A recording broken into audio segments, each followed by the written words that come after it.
Je m'appelle Benoît Brunet-Poirier, puis je suis concepteur d'éclairage et de décor.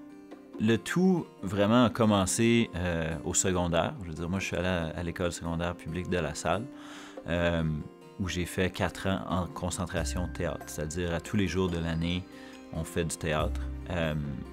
Comme j'ai dit, là, il y a eu longtemps où je voulais jouer, donc j'ai surtout fait des rôles de théâtre pendant un bon moment. Jusque vers la 12e année, j'étais comme en quête de trouver quelque chose d'autre, de rechercher, d'essayer des choses.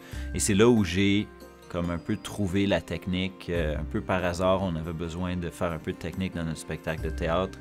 Je me suis porté volontaire. Et ça m'a vraiment inspiré. Et à partir de ce moment-là, j'ai fait une coop à la Nouvelle-Scène. À ce moment-là, c'était sous Marc Miron. Donc, à tous les jours, j'allais passer une demi-journée à la Nouvelle-Scène. Lui était le directeur technique, puis il m'a vraiment pris sous son aile. Là. Puis, à partir de ce moment-là, c'est là où a vraiment commencé ma formation. Dans ce cas-là, c'était une formation vraiment pratique, mais ça allait très bien conjointement avec les cours de théâtre qui étaient souvent théoriques que j'avais à De La Salle. Suite à ça, j'ai travaillé à la Nouvelle-Scène. J'ai pris une année sabbatique entre le secondaire puis l'université. Puis durant cette année-là, j'ai pas mal travaillé et à la Nouvelle-Scène et tranquillement, je me suis développé un réseau de contacts à travers des gens qui passaient à la Nouvelle-Scène, qui venaient avec des spectacles, qui venaient avec des conférences, n'importe quoi.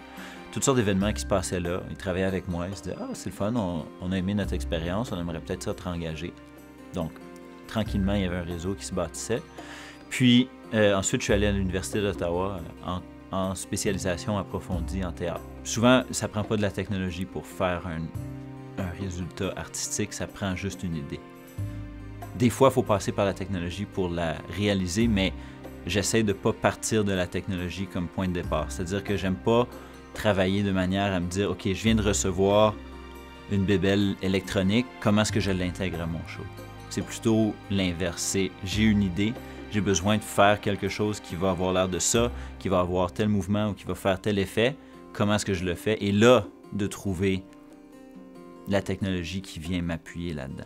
Je pense que le fait que le milieu soit petit et relativement restreint, c'est pas un problème pour se faire une place parce que c'est un milieu qui est aussi assoiffé de nouveaux sangs, qui est continuellement à la recherche d'un nouvel apport, d'une nouvelle personnalité et d'un nouveau point de vue.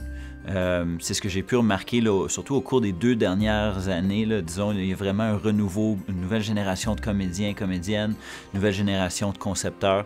Puis ça fait du bien. Il y a un vent comme nouveau là, qui souffle sur tout ce qui est dans la région d'Ottawa en français et même plus large là, à Toronto, Sudbury, ces endroits-là. Moi, je pense que ça ne revient pas à avoir une réputation ou de réussir à se tailler une place, mais c'est que lorsqu'on a la chance de côtoyer ces gens-là, de leur faire une bonne impression. J'adore tout. J'adore les horaires impossibles de travailler les soirs de fin de semaine. J'adore mes collègues, j'adore la passion qui règne dans les salles de répétition ou dans les réunions de production.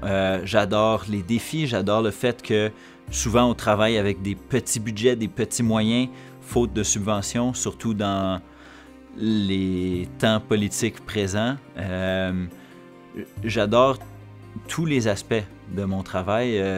Vraiment, c'est complet. Puis je dirais que aussi étrange que ça peut sembler, même ce que j'aime pas, je l'aime. Parce que, par exemple, lorsqu'on fait un mauvais contrat, un contrat où tout se passe mal, les relations professionnelles sont pas bonnes, les relations personnelles sont désagréables, etc. Lorsque ce contrat-là est terminé, bien, c'est fini. Puis là, on passe à autre chose, puis tout à coup, le prochain contrat semble d'autant meilleur. Donc, c'est un peu comme la vie, si tout était tout le temps parfait, on se rendrait plus compte que c'est parfait, donc il n'y aurait rien de parfait. Mais au travail, c'est la même chose. J'aime autant les moments difficiles que les moments faciles. Puis, il y en a de toutes les sortes. Je pense qu'un des moments que j'aime beaucoup en particulier, c'est quand ça va mal, quand il y a un problème technique, quand tout à coup, j'allume un bouton, puis l'éclairage s'allume pas, là, des choses comme ça. Puis ça demande de réfléchir très rapidement, de réagir très rapidement, puis de idéalement régler le problème sans que le public s'aperçoive qu'il y avait même eu une difficulté technique. C'est des moments comme ça, il y en a plein, il y a plein d'exemples d'instants où il faut sortir le meilleur de soi pour passer au travers d'une épreuve, que ce soit de gérer un petit budget ou de faire allumer une lampe qui ne fonctionne pas et tout ce qu'il y a entre les deux.